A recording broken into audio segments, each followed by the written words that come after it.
기도하고 말씀 듣도록 하겠습니다. 사랑의 하나님, 날마다 주의 말씀을 통하여 우리 사랑하는 온세안교회 성도님들이 하나님의 지혜대로 살게 하시고 이 땅을 살아갈 때 주님이 주시는 능력으로 우리 사랑하는 성도님들이 살아가도록 함께 하시기를 기도합니다. 오늘도 말씀에 귀한 은혜를 내려주실 하나님을 믿으며 우리 주 예수 그리스도의 이름으로 기도하였습니다. 아멘. 같이 읽을 하나님의 말씀은 구약성경 936페이지 잠언 23장 20절 말씀입니다. 구약성경 936페이지 잠언 23장 20절 말씀입니다. 술을 즐겨하는 자들과 고기를 탐하는 자들과도 더불어 사귀지 말라. 오늘은 은혜를 권하는 자들과 사귀라라는 말씀의 제목을 가지고 함께 은혜를 나누고자 합니다.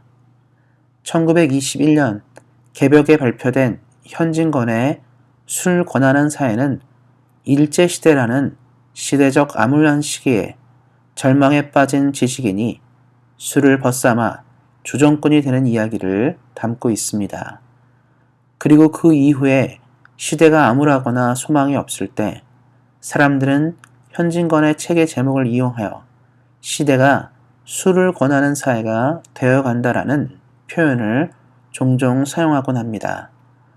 사람들이 사는 세상은 절망이 가득할 때 술을 권하며 집중된 삶이 아닌 대충 살아가는 삶을 권합니다.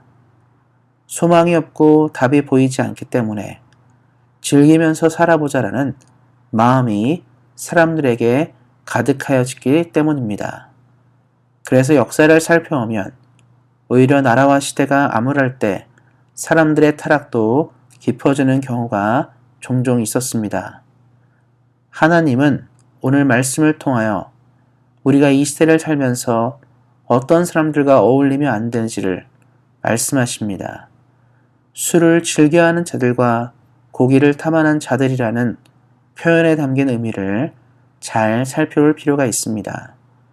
단지 술을 좋아하고 고기를 좋아하는 사람들을 멀리 하라는 의미가 아닙니다. 이 말에는 좀 더 깊은 의미가 담겨 있습니다. 이들의 공통점은 쾌락을 사랑하는 사람들이라는 점입니다. 술은 가치 있게 누릴 때 사람들에게 기쁨을 주는 것이지만 이것이 선을 넘어서게 되면 이성을 마비시키고 올바른 판단을 가지지 못하게 합니다. 과거 조선에 들어온 선교사들이 한국인들에게 술을 금지한 것은 술 자체가 문제가 된 것이 아니라 술을 남용했기 때문입니다. 술을 즐겨하고 그 정도를 넘어서게 되면 이성적 판단보다 육체에 이끌리는 삶을 살게 되어 있습니다. 그렇게 되면 자신은 물론 타인에게도 해를 끼치는 사람이 될 수밖에 없습니다. 고기를 탐하는 것 역시 그런 맥락에서 이해할 수 있습니다. 사리사욕을 채우기에 앞장서는 사람들을 생각하면 될 것입니다. 어렸을 때 종종 봤던 사극에서 꼭 악한 탐관오리들은 백성들은 굶고 죽어가는데 늘 상에 고기가 가득하게 즐기는 것을 볼 수 있습니다. 자신의 욕심에 다른 사람들을 돌보지 않고 먹을 것을 탐하는 모습을 악한 자의 표상으로 사람들은 표현한 것입니다. 이렇듯 말씀은 이러한 사람들을 멀리하라고 하고 있습니다. 이들은 우리들에게 악함을 권하며 사는 사람들입니다. 우리 사랑하는 성도님들이 늘 삶에서 이런 부류의 사람들을 만날 때 경계하시고 멀리하시기를 예수님의 이름으로 축원드립니다. 그렇다면 우리는 어떤 사람들이 되어야 할까요? 바로 은혜를 권하는 사람들이 되어야 합니다. 세상은 쾌락과 욕심을 우리에게 권하지만 우리는 이런 것들을 넘어서 하나님의 은혜를 권할 수 있어야 합니다. 우리가 사는 세상은 점점 절망적이고 타락으로 달려갑니다. 점점 사람들이 쾌락을 숭배하고 욕심을 채우는 데 급급합니다. 착하게 살고 선하게 살려고 하는 사람들이 손해를 보는 세상으로 흘러가고 있습니다. 그러하게 우리는 이 땅을 향해서 하나님의 은혜를 권해야 합니다. 과거 우리 민족이 일제 고통의 시기를 보낼 때 수많은 서양 선교사들은 조선의 젊은이들과 여성들에게 하나님의 말씀과 은혜를 권했습니다. 나라가 쓰러져가고 소망이 없는 것 같았던 그때에 복음을 권하고 은혜를 권했던 선교사들로 인하여 수많은 인재들이 교회를 통해서 배출되었고 한국 교회는 이들을 통해 영향력 있는 사회의 한 부분이 되었습니다. 복음이 들어간 인생들이 나라를 일깨운 것입니다. 지금 우리가 사는 이 시대도 그렇습니다. 많은 사람들이 코로나의 우울감에 빠져 있습니다. 심심치 않게 세계의 많은 나라들의 사람들이 스스로 목숨을 끊기도 합니다.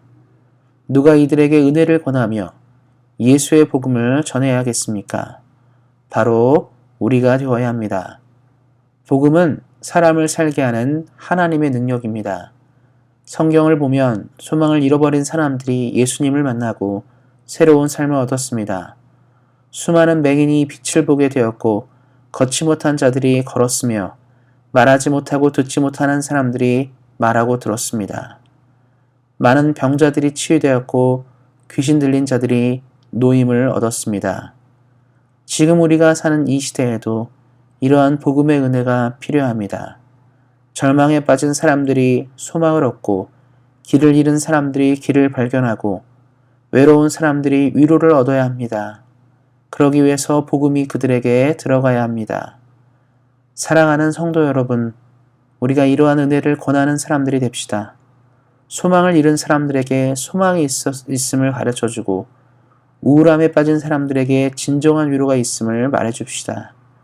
세상의 소망 예수 그리스도가 우리 사랑하는 성도님들을 통하여 더욱 드러나기를 예수님의 이름으로 축원드립니다.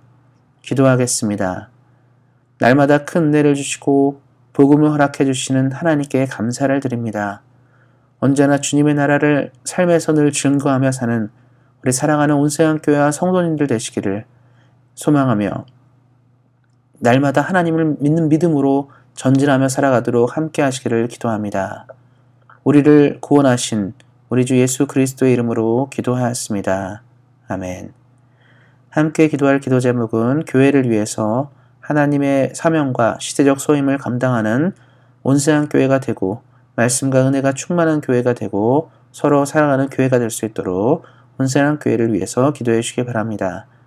우리 안에 몸이 연약한 분들이 많이 있습니다. 주의 은혜 가운데 치유되는 역사가 있을 수 있도록 기도해 주시고 하나님의 은혜 가운데 강건해지는 역사 있도록 특별히 우리 안에 몸이 연약한 분들 많이 계신데 이름 생각하면서 기도해 주셨으면 좋겠습니다.